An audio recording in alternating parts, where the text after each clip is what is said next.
Nous disons, Monsieur le Président, que Monsieur Léon Keller, on en a constaté que certains membres du Conseil, vous allez me pardonner, la question s'y prête de nommer ces membres.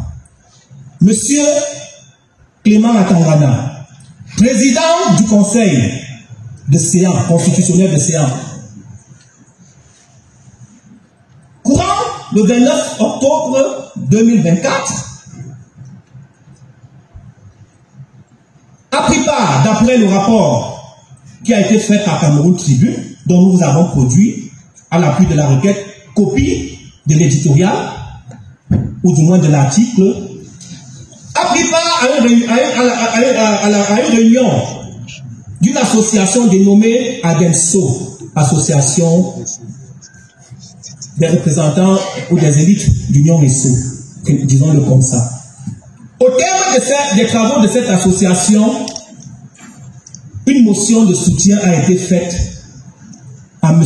Paul Biya, président de la République à l'époque et maintenant, afin qu'il candidate à l'élection présidentielle de 2012. Ça, ce sont les faits, Monsieur le Président. Et les faits également, c'est que M. Léon Keller, on en a constaté. Vous avez une décision de justice qui confirme la vérité. Monsieur le Président, nous allons, nous y venons. Est-ce que vous avez une décision de justice qui confirme la vérité de cette plainte? Monsieur le Président, nous y arrivons.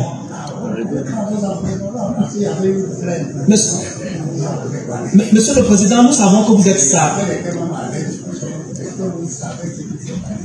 Monsieur le Président,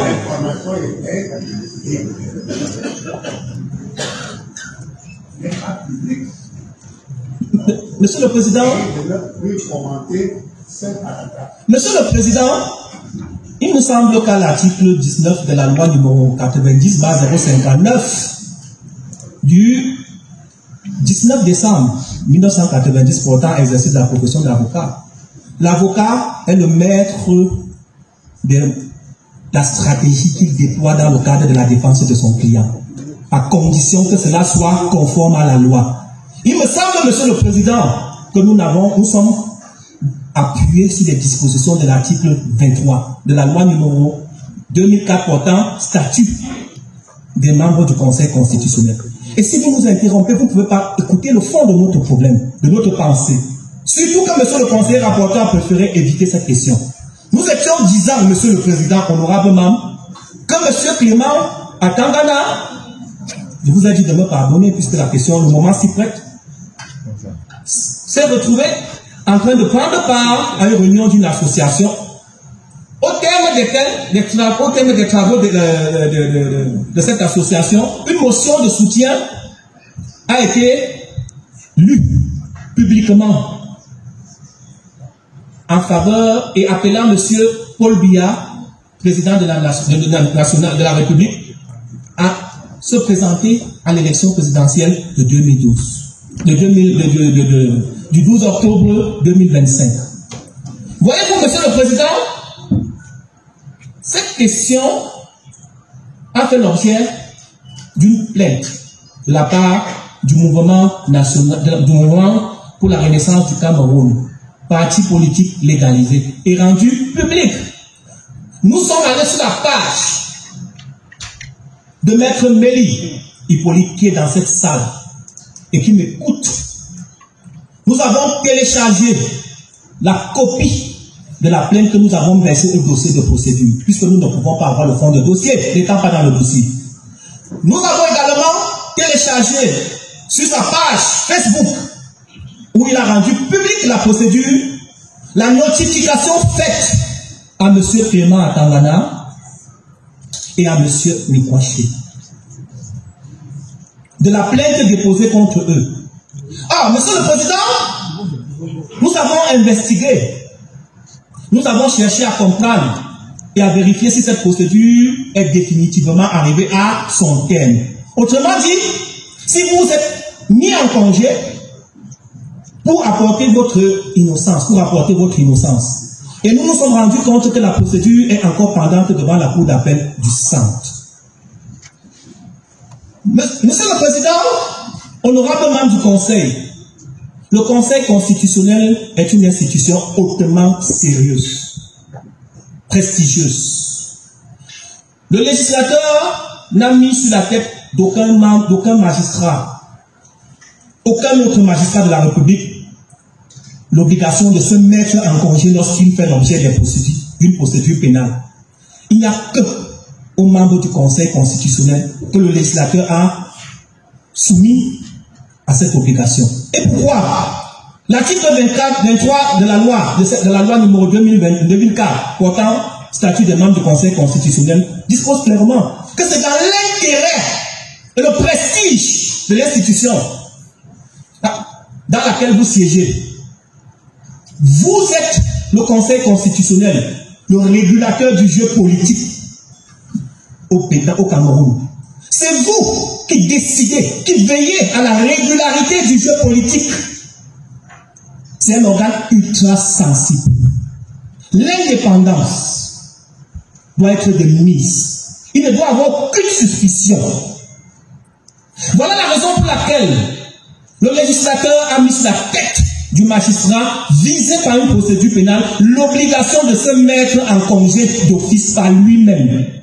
C'est-à-dire, il n'a pas besoin qu'on le contraigne de se mettre en congé. Dès lors qu'il est informé de l'existence de cette procédure, il se retire jusqu'à l'issue de la procédure pénale. C'est ce que dit l'article 23 de la loi dont nous venons de citer. Voyez-vous, Monsieur le Président, nous ne nous attendions pas à ce que vous soyez là ce jour devant nous. Nous nous attendions à ce que vous montriez l'exemple en ce qui doit être la régularité de la procédure pendante devant vous. Pour qu'une procédure soit pendante devant vous, c'est un préalable. Vous allez, si le quorum reste intact, délibérer dans cette affaire, alors que vous êtes sous le coup d'une procédure pénale. Est-ce que c'est conforme à la loi, Monsieur le Président? Il ne s'agit pas des états d'âme, Monsieur le Président, il s'agit de la loi. La loi est-elle faite pour les autres? Que non.